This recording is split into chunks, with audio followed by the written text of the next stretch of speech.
Game On is brought to you by the Bucks County Community College.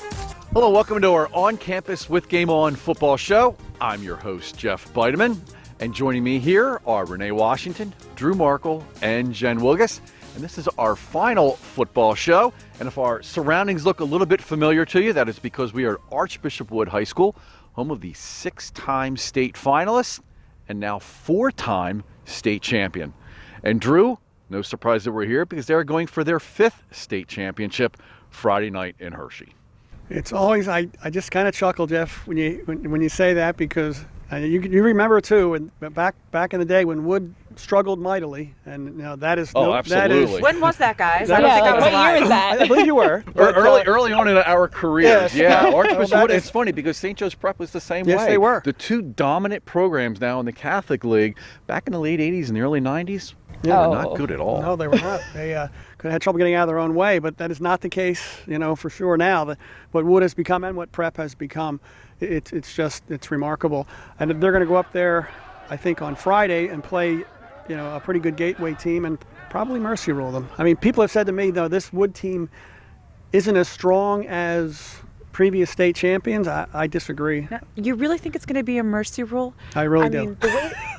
Mean, maybe I'm just getting swept up in reading how exciting that Gateway Mannheim game was out in the western half of the bracket, and Brady Walker eclipsed that's Gateway's quarterback, eclipsed the 4,000-yard passing mark for the season. I mean, it looks like they're a team that might be able to play with Wood. Unionville was a very good team. Yes. And Wood took them apart, and they do a very good job of taking away your main weapon, and they let your secondary people have to beat you.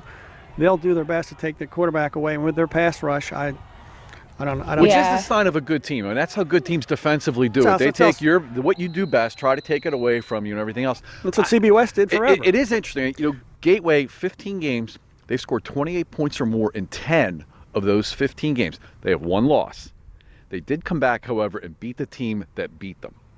So that showed me a little bit. And it's interesting, Jen brought up the Mannheim Central game last week.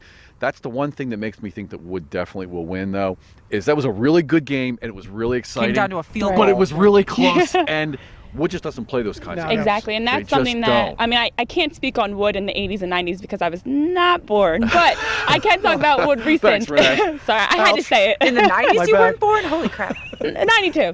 But Wood, as of recent, they have been focusing on jumping out on teams early and putting them away. And that's something, if you look at their games since they've lost to St. Joe's earlier in September, that's what they've been doing. They've been holding teams to, on average, less than 14 points per game. Defensively, I mean, if Drew and I were there against Unionville could not catch the ball. They looked scared to death. They were fumbling left and right. There were a ton of turnovers. And Wood's defense put that pressure on. I don't think Gateway's going to do that, though. Well, but last year last year we heard that Harrisburg High, who Wood was playing, was the team of the century, blah, blah, blah. And Wood. Gateway's in the Whippeal. Unionville's in the Chestmont. I just think there's something to that. You play teams in the Whippeal that have been there and done that. I think it gives them just a little bit more credence coming into the state championship game. But Gateway hasn't ever been to the state final, and that's true. I think there's a psychological edge that Wood has when they come on that field, and then when they start playing, and you have to line up next to them and go, wait a second. Psychological edge, no doubt about it. At this point, I mean, everyone in the state, regardless of classification, knows Archbishop Wood.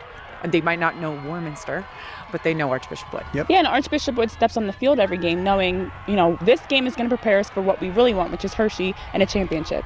And that's a team that has that confidence going into it. And you not only have to worry about them defensively, but on the offensive side, players like Nazir Peoples and Jack Collier at quarterback, they are playing great football all the way through on both sides of the ball, which is a championship team in the making. They can beat you anywhere on the field. Let's not forget the tight end, Kyle Pitts, who's going to Florida. He's going to Florida, Who caught a touchdown pass last week against Harris. Yeah, he's not bad. Not bad. All right, that's a very, very good point. Very good point. We're looking forward to Friday night. See how Wood makes out and see if it is a competitive game. We'll be there. So. We've been saying see you in Hershey all season long, so don't we look brilliant? Yeah, there you go. I'm buying chocolate. I am. There you go. All right. That'll do it for our show this week. We'd like to thank Archbishop Wood High School and also football coach Steve Devlin for hosting On Campus this week. And now those of us in front of the camera would like to thank those of you behind the camera. And that would be editor Carl Normal and our on-site editor and producer Jared Finkel, who does a great job keeping Game On running smoothly and hopefully within some kind of a time frame too. Right? He does a great job editing out some of us long-winded people. Absolutely. I'll tell There you you that. go. That's true. All right. A reminder, you can find us on Facebook, Twitter, and Instagram at HS Game On. And also, if you are a high school wrestling or basketball fan, our on-campus show will return in January.